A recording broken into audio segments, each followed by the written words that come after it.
Good morning everyone.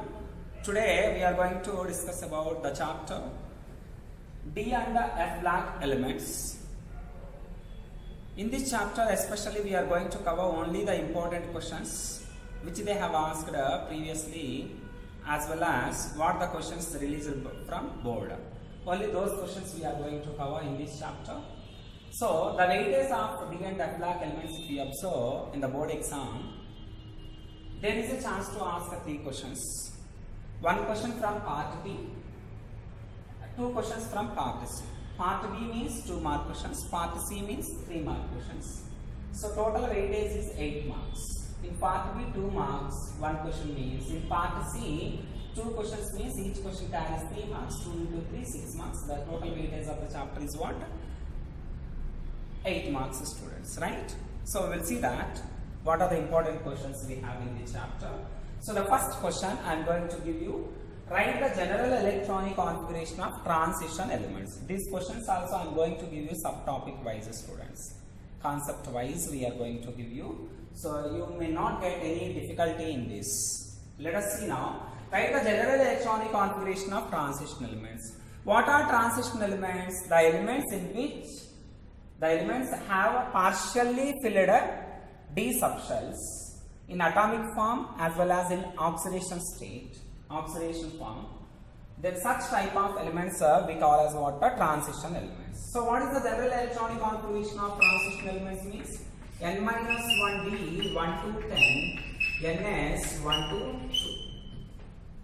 2. Right? This is the general electronic configuration of transition elements. If they ask the transition elements general electronic configuration, you can write, or there is a chance to ask you the same question.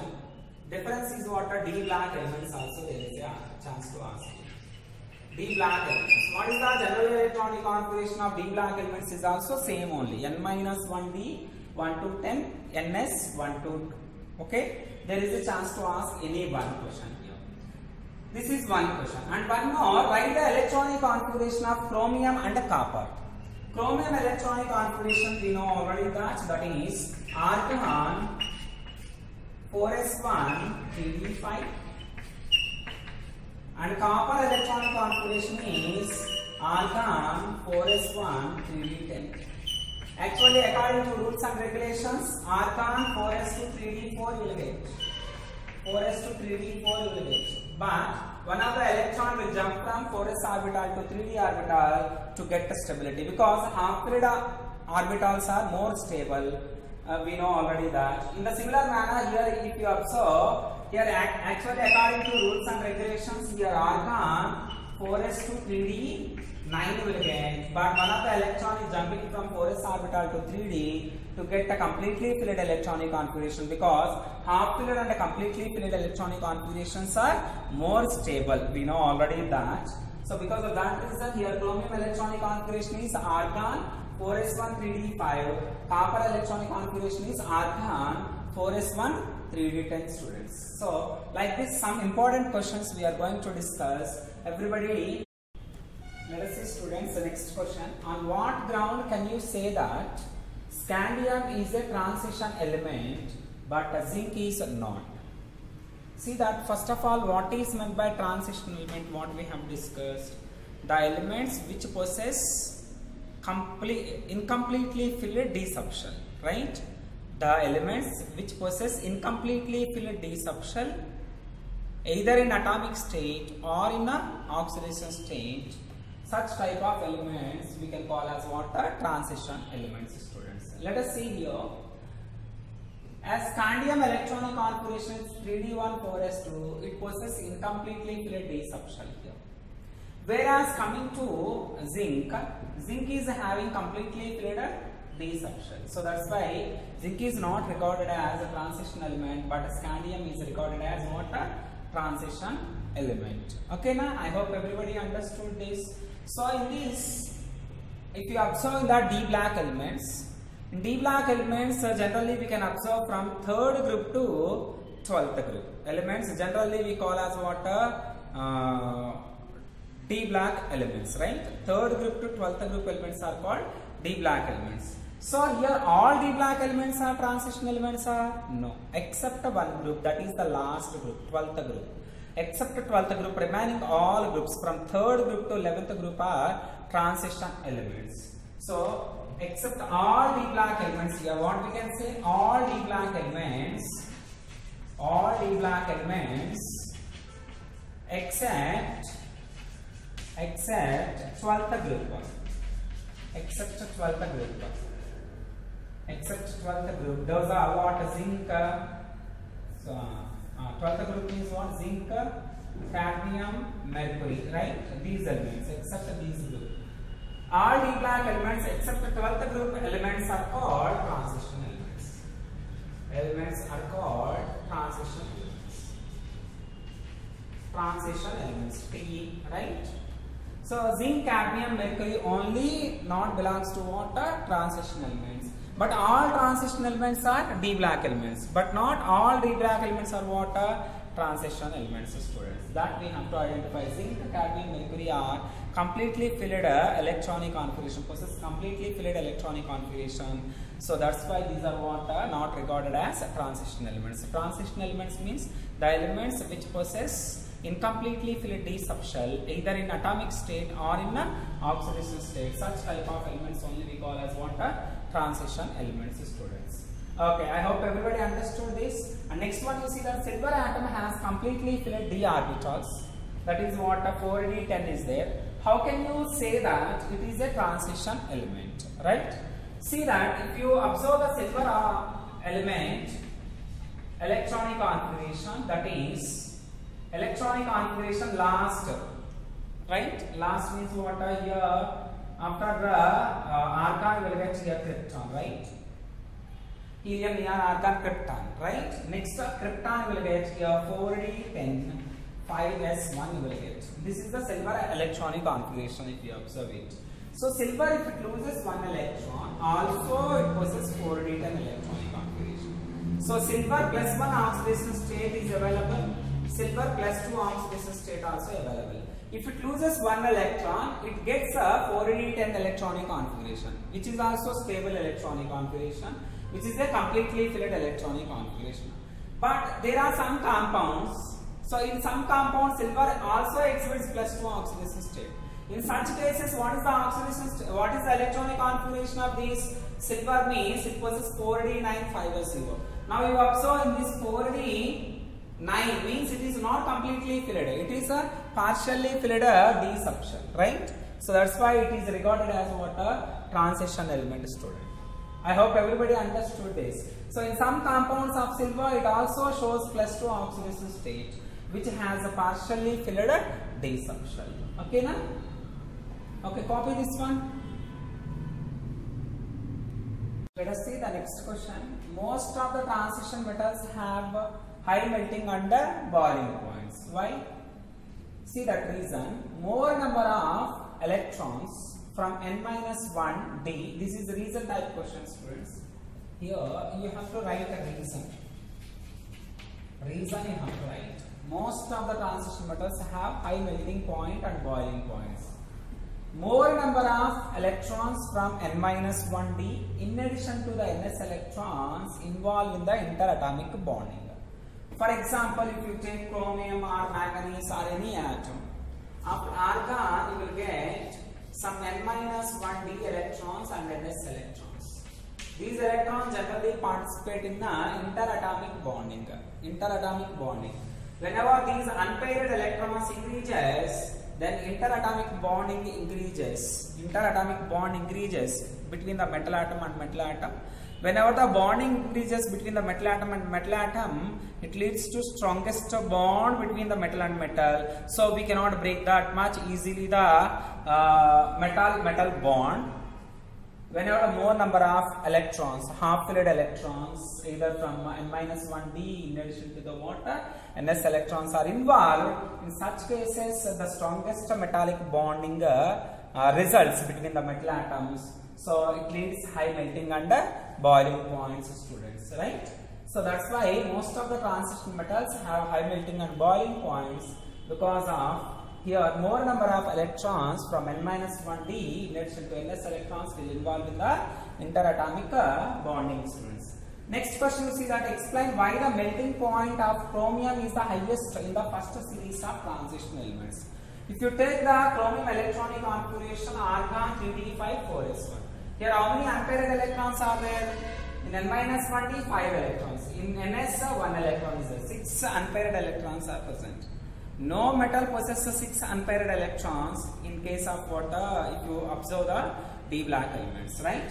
So that's why your chromium will exhibit highest melting point because of high number of what unpaired electrons. Manganese, if you take a 3d5 4s2, so only the unpaired electrons we can observe in the 3d subshell, not in the 4s. So that's why compared to manganese also here chromium exhibit what high melting point we can say, high melting point. So that's why here chromium exhibits a highest melting point in the first series of transition elements. Okay, in the first series of transition elements if we compare, chromium is having the highest melting point because it contains 5 unpaired electrons in 3d subshell, 1 unpaired electron in a 4s subshell. These electrons involved in interatomic bonding. This leads to strong metallic bonding, which leads to what highest melting point, students. This same thing we have discussed in the previous question also. You see that transition elements have high melting and boiling point. Why? Because more number of electrons from n-1d.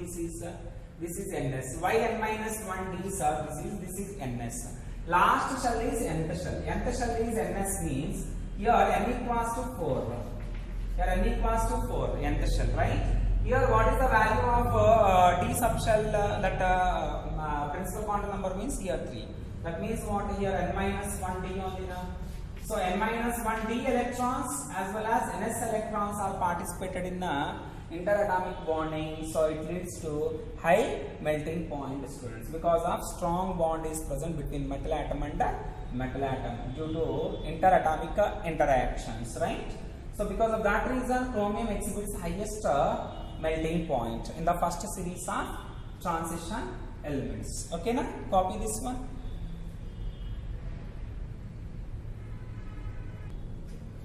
The next question, you can see that here, in the series scandium to zinc, the enthalpy of atomization of zinc is the lowest, that they have given in the bracket 126 kilojoule per mole. Why? See that in zinc, the electrons of d subshell are not involved in bonding, whereas in scandium, the electrons of 3d and 4s are involved in metallic bonding. That means what here, why the zinc, in zinc atom the electrons of d subshell are not involved means zinc electronic configuration is argon 3d10 4s2. Here 3d10 is more stable electronic configuration. So that's why it loses only 2 electrons in the participation of what metallic bonding, right? So because of that reason here 4s electrons of zinc will involve, but not 3d subshell electrons. So that's why here d subshell electrons are not involved in bonding, but whereas coming to scandium electronic configuration is argon 3d1 4s2. That means what here it is not a stable electronic configuration. Here not only the electrons from 4s subshell, the electron which is present in 3d subshell also involved in the participation of metallic bonding. So because of that reason here more number of electrons involved in the metallic bonding compared to here. So because of that reason here strength of metallic bonding in case of scandium is more than zinc. So that's why zinc has a weaker metallic bond than scandium, we can say, students. So based on this we can say like this. Okay now? And next you see that why do transition elements exhibit higher enthalpies of atomization? I told you already that enthalpy of atomization meaning is what? The amount of energy is required to convert the metallic crystal into metal atoms. Means we have to try to break the bond between metal and metal in the metallic crystal. So strength of the metallic bond is more, strength is more, we cannot break the bond that much easily. When the metallic bond strength will increase, whenever the number of electrons number of electrons present in n-1 d subshell and ns subshell is more the number of unpaired electrons are present, all unpaired electrons will involve in the metallic bonding. So more the number of unpaired electrons leads to the stronger metallic bonding, right? So you see that why do transition elements exhibit higher enthalpies of atomization? The high enthalpy of atomization is mainly due to the presence of what? Large number of unpaired electrons in their atoms. In their atoms, if the n-1 d subshell electrons and ns electrons, half-filled electrons, unpaired electrons are more, then the strength of metallic bonding is also more, because all these electrons will involve in the metallic bonding, students, due to interatomic interactions. Due to what? Interatomic interactions. So whenever the unpaired electrons in their atoms are present, more number of unpaired electrons are involved in the metallic bonding. How it will involve means, how it will involve in the metallic bonding means, because they have strong interatomic interactions between the metal atom and the metal atom. So this is the main reason we have. Enthalpy of atomization meaning is what? The amount of energy is required to break a metallic crystal into constituent metal atoms, right? Strong interatomic interactions between the metal atom and the metal atom, the electron-electron interaction is present. Interaction means it may be repel or it may be attract also. Okay, now because of strong interatomic interactions, these transition elements exhibits what? Higher enthalpies of atomization, students. Okay, now note down. Okay, let us see, students, the next question. Second ionization enthalpy of copper is very high. Why?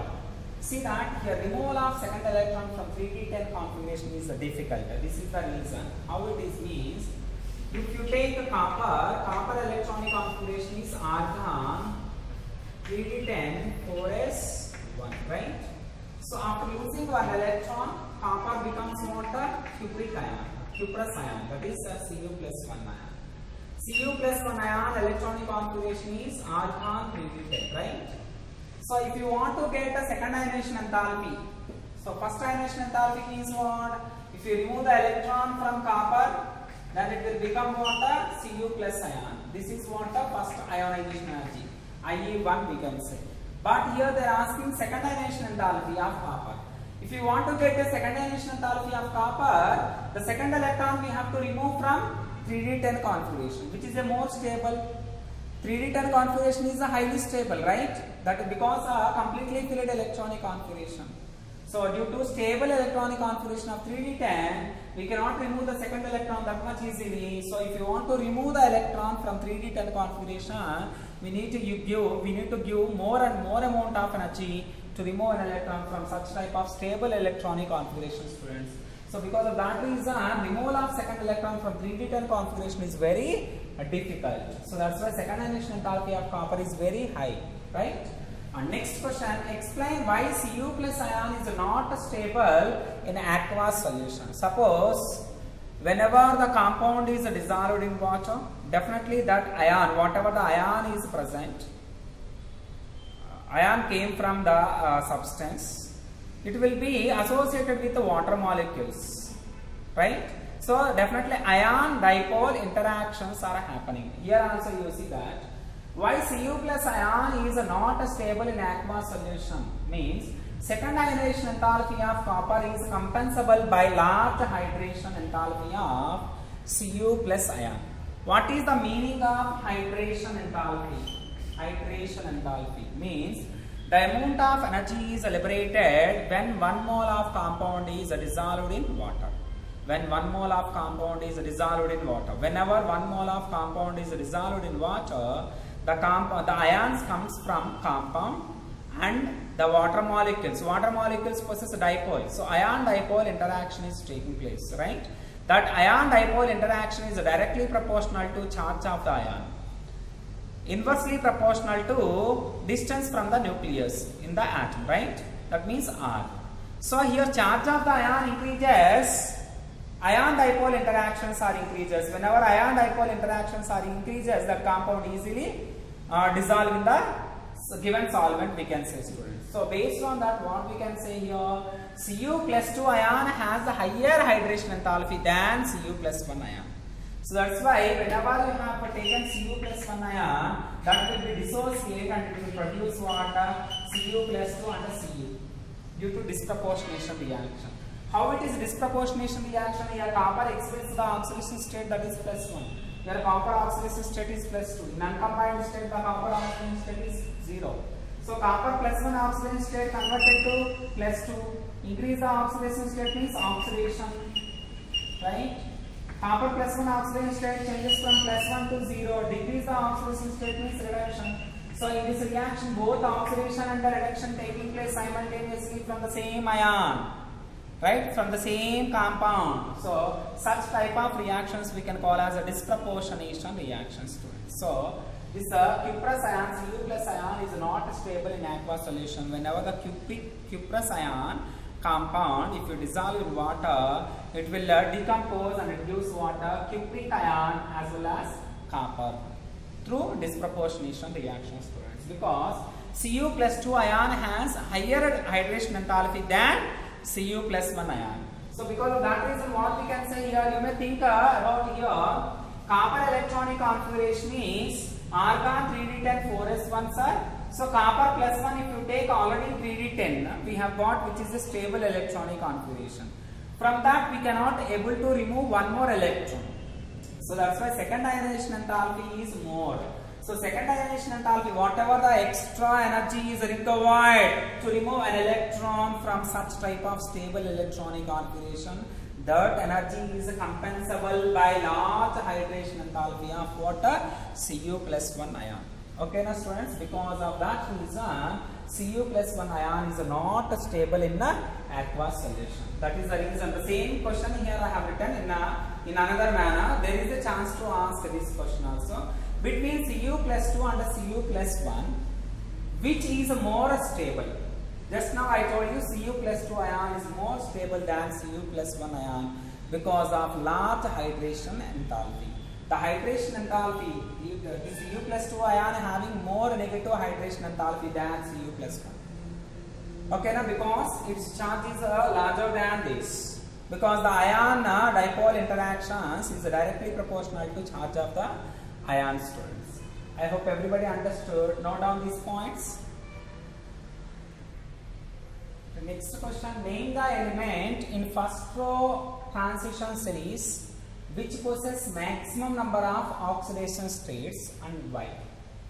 So how do we get to know which element possess maximum number of oxidation states? Means if the number of Ns electrons you have to count irrespective of either paired or unpaired.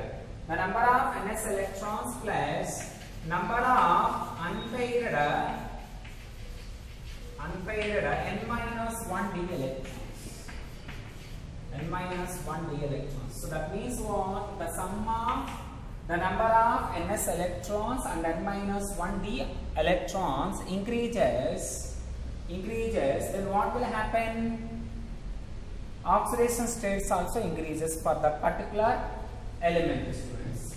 That means what? All these electrons will participate in the metallic bonding by losing the electrons, students. So because of that reason, here manganese shows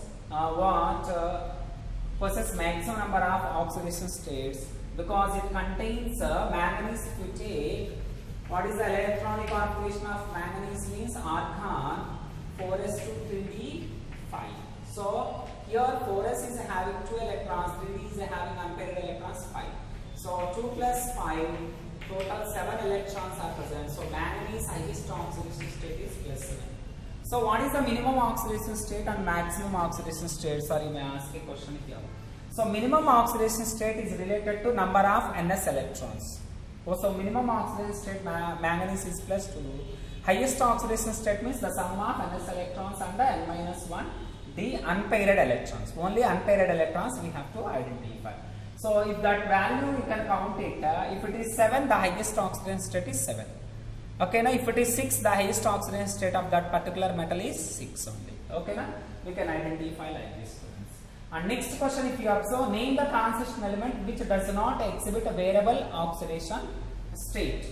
Means which will not exhibit a variable oxidation state means scandium, because scandium electronic configuration is argon 3d1 4s2. So if it loses 3 electrons, 2 electrons from 4s subshell, 1 electron from 3d subshell, it gets what? A scandium plus 3 oxidation state, which is a very stable electronic configuration, that is argon electronic configuration, noble electronic configuration we are getting. 3d0, 4s0, right? There is no electron in this. That means what? Scandium plus 3 is what? Argon electronic configuration only, noble gas electronic configuration. So because of that reason, it will not show further oxidation state. It will show only one oxidation state, that is plus 3 student. And next one, 3D series elements exhibit variable oxidation states. Why? See that 3D series elements, why it will show many number of oxidation states means that I told you very clearly that due to the involvement of water, the electrons of 3D and the 4s orbitals in bonding. Here also I have written the same thing. You see that due to participation of electrons in 3D and the 4s subshells. Why 3D and 4s subshells electrons only participating means which less difference in their energy. That means what? 3D subshell energy is almost similar to 4s subshell energy, because after 4s we will get a 3D immediately, right? The difference between 3D and the 4s subshells energy is very less. Because of that reason here, along with the 4s electrons, 3D electrons also involved in the metallic bonding. So because of that reason, 3D series elements exhibit variable oxidation states. Okay, now because of this reason, you can note down this. Let us see the next question. What is meant by disproportionation of an oxidation state? Give an example, right? So disproportionation means what? The single species undergoes both oxidation as well as reduction. So such type of reaction generally we call as what? Disproportionation reaction. I have given to you simple example. What is that? Cuprous ion in aqueous medium, it will be decomposed and reduce cupric ion as well as copper. Because cupric ion is more stable, this cuprous ion in aqueous medium is unstable. Already we have discussed this. Unstable compound will decompose and produce what? A stable compound. In uncombined state, the copper oxidation state is 0, right? So copper plus 1 will be converting into copper plus 2 means this is oxidation. This is oxidation, right?